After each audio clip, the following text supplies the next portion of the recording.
Yo, it's your man with the plan, Martial Arts here to talk about Kingdom Hearts Melody of Memories. For many of those who don't know, about, I think a year ago, I pretty much went through Kingdom Hearts 3 two times. I went through one critical mode, and I think I might have went through one just regular run, and I had a really great time with it. And everybody was curious after they did Remind and the regular, original story, what was next for Kingdom Hearts? And apparently that was number one, a mobile game, and number two, a new, really, regular spin-off Kingdom Hearts game that's actually one of the bigger, one of the more divergent spin-offs, because it really doesn't have Kingdom Hearts combat at all, not for real.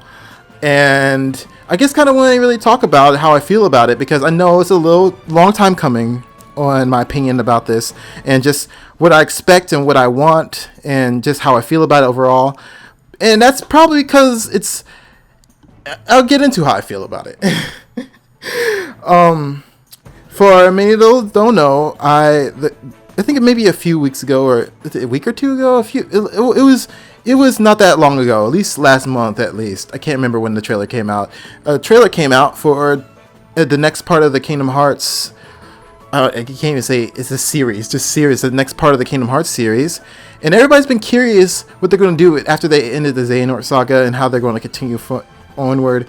And they came out with a trailer for this game. And it took me a little while to watch this trailer. And there's a few reasons for that.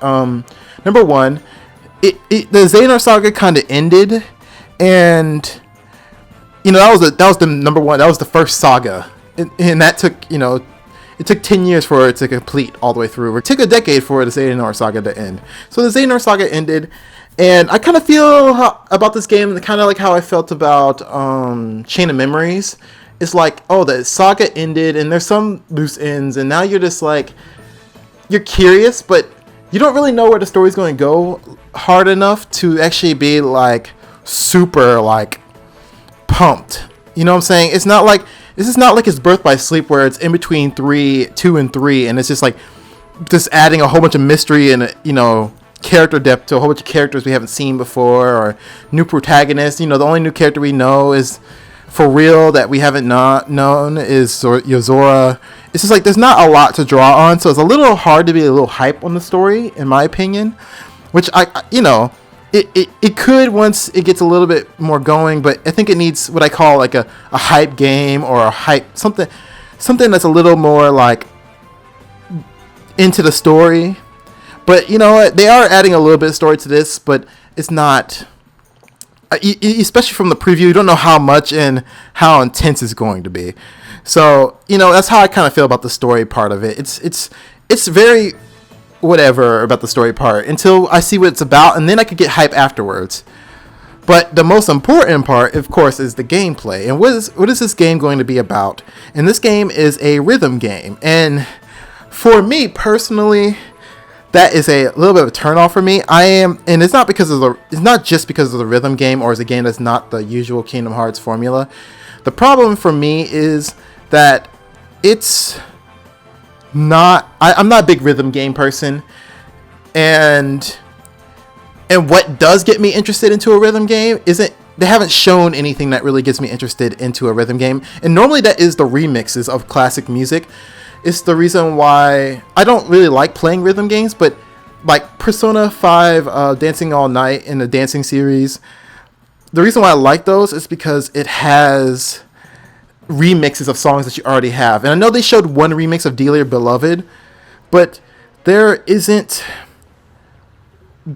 like a whole. They haven't come out and should say remix. This is a whole bunch of remixes in this game. There's a whole bunch of like, whole bunch of cool new songs in this game. It's very like, we have all the original songs in here, and they haven't really confirmed that there's real remixes are a big part of this game. And I really hope it is, because that's the main appeal to me of a rhythm game, is remixes. And I don't even like. I remember I used to like Hatsune Miku stuff, but I used to watch people play the game, but I never played the game myself, because it's just not my cup of tea. And I think that's the reason why, and mixed with the mobile game. I think that's the reason why could be a great game. This could be a great game, and it could be a great entry to the series and add great lore to the story. But I think the problem for me with this game is that it's just not my cup of tea. And I feel like I think a decent amount of Kingdom Hearts fans probably would agree in some ways, because Kingdom Hearts is an action game. It's an action, it's an action game basically, and the idea that it's not an RPG, it's not an action game, it's not it's not really any kind of like even Chain of Memories had the card battle system, and that that combat system, and that was something. And even the mobile game has a little bit of something, and it's just very not what a lot of Kingdom Hearts fans are used to. And since I'm not a big fan of that kind of gameplay, I have a feeling that some of a good enough amount aren't the biggest fan of it. Not saying it's bad though. It's going to be probably a great game. And great visuals, and I see it has all the visuals mixed up together, and it probably has some meaning behind it, knowing Nomura. But I think the next game is going to have to be something more traditional Kingdom Hearts style after this, because I know they have the mobile game and then they have this game, and I'm really grateful for it. But I think after this they're going to do it, because I think they need to add a little bit of because they added a whole bunch of questions at the end of Kingdom Hearts 3, and then after that, they just were just like, okay, now we're just going to give you a whole bunch of little small questions and tidbits. And it's like, okay, now we need a game to either like how Birth by Sleep did, where it was just like, oh my god, these characters are charming as hell. And we got new characters, and we got new this and that, and we got we got some of the answers, and we got some of the questions answered, and we got new questions. Like, we just need we need a game like that. And I think that's what we need. But I'm really grateful for this game, and I think I'm going, especially if it's remixes, I'm going to talk about it. But until then, I think I might make a video when the game comes out about like the new cutscenes, especially if there's a lot of them, and just talk about them, and make theories on them. But I think for now, personally for me, there's not enough for me to just go ham and cheese on videos, or not. Basically, most of this game is just not my thing. But I'm curious to see what this game's got in store for us Kingdom Hearts fans, and I'm curious what you guys think about this game, because I know a lot of people, even though I said there might be some people who aren't excited for this game, I know there's a lot of people that are. So please tell me what you're excited about in this game down below, or what you want in the next game after this. And please have a damn good one, and take care of yourselves. See you next video in the stream. Bye bye.